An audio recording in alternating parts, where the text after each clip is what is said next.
नमस्कार दोस्तों, आज के हमारे इस वीडियो में हम आपके लिए कामदा एकादशी की व्रत कथा लेकर आए हैं। एक समय की बात है, भगवान श्री कृष्ण और युधिष्ठिर महाराज के बीच संवाद हो रहा था।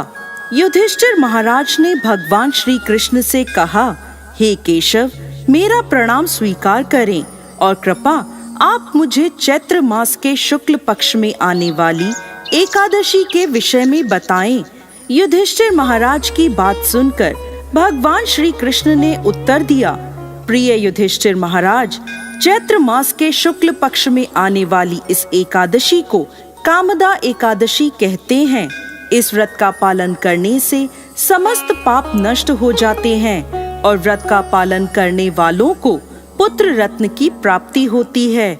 इस प्रकार भगवान श्री कृष्ण ने कामदा एकादशी की व्रत कथा कहना प्रारंभ किया। अनेक वर्षों पूर्व रत्नपुर नामक गंधर्वों और किन्नरों के राज्य में उनके राजा पुंडरीक निवास करते थे। गंधर्वों और किन्नरों के इस राज्य में सुख समृद्धि और प्रसन्नता का वास था। इस राज्य में एक श्रेष्ठ अप्सरा ललिता अपने पति गंधर्व ललित के साथ रहती थी। वह दोनों सदा एक दूसरे के प्रेम में लीन रहते थे।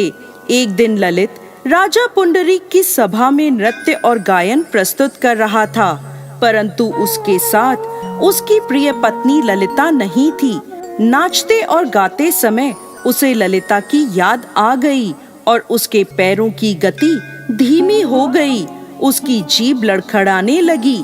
तब सभा में उपस्थित नागराजों में श्रेष्ठ करकोटक नाम के एक नाग को ललित के मन का संताप ज्ञात हो गया।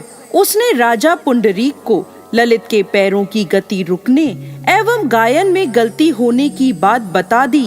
करकोटक की बात सुनकर राजा पुंडरीक को गुस्सा आ गया और गुस्से में भरकर उन्होंने ललित को श्राप दे दिया, हे मूर्ख, तू मेरे सामने गायन प्रस्तुत करते हुए अपनी पत्नी को याद कर रहा है। मैं तुम्हें नरभक्षी राक्षस बनने का श्राप देता हूँ। महाराज पुंडरीक के इतना कहते ही वह गंधर्व विशालकाय राक्षस बन गया। उसका भयंकर मुख, विकराल आंखें, जिन्हें देखने मात्र से भय उत्पन्न हो जाता था, ऐसा राक्षस होकर वह अपने कर्मों का फल भुगतने लगा।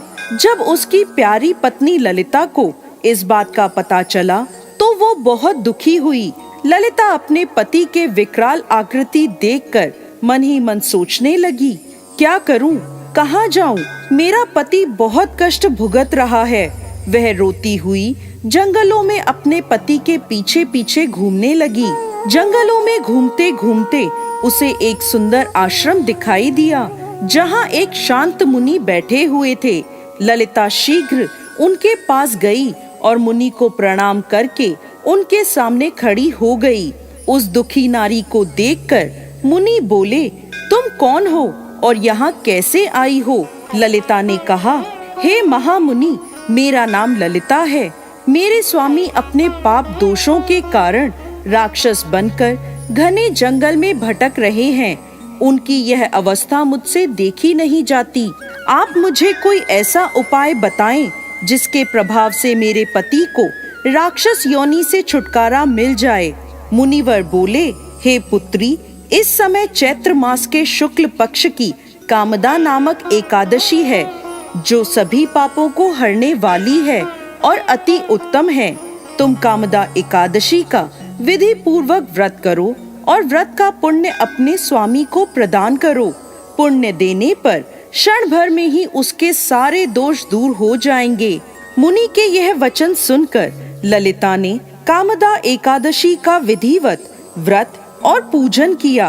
पूजन करने के बाद वह उन्हीं ब्राह्मण ऋषि के समीप गई और अपने पति के उद्धार के लिए यह वचन कहने लगी, मैंने जो यह कामदा एकादशी का व्रत किया है, इसके पुण्य के प्रभाव से मेरे पति को राक्षस योनि से मुक्ति मिल जाए। ललिता के इतना कहते ही क्षण भर में ललित का पाप दूर हो गया और उसने पुनः अपने दिव्य देह को धारण कर लिया। वह दोनों पति पत्नी कामदा एकादशी के व्रत के प्रभाव से पहले की अपेक्षा और भी अधिक सुंदर रूप धारण कर स्वर्ग लोक को प्राप्त हुए। हे धर्मराज युधिष्ठिर, मैंने संसार के हित के लिए आपके सामने इस व्रत का वर्णन किया है। कामदा एकादशी ब्राह्मण हत्या आदि पापों से मुक्ति प्रदान करने वाली है। राजन, कामदा एकादशी की कथा को पढ़ने सुनने से वाजपेयी यज्ञ का फल प्राप्त होता है। जय श्री हरि विष्णु।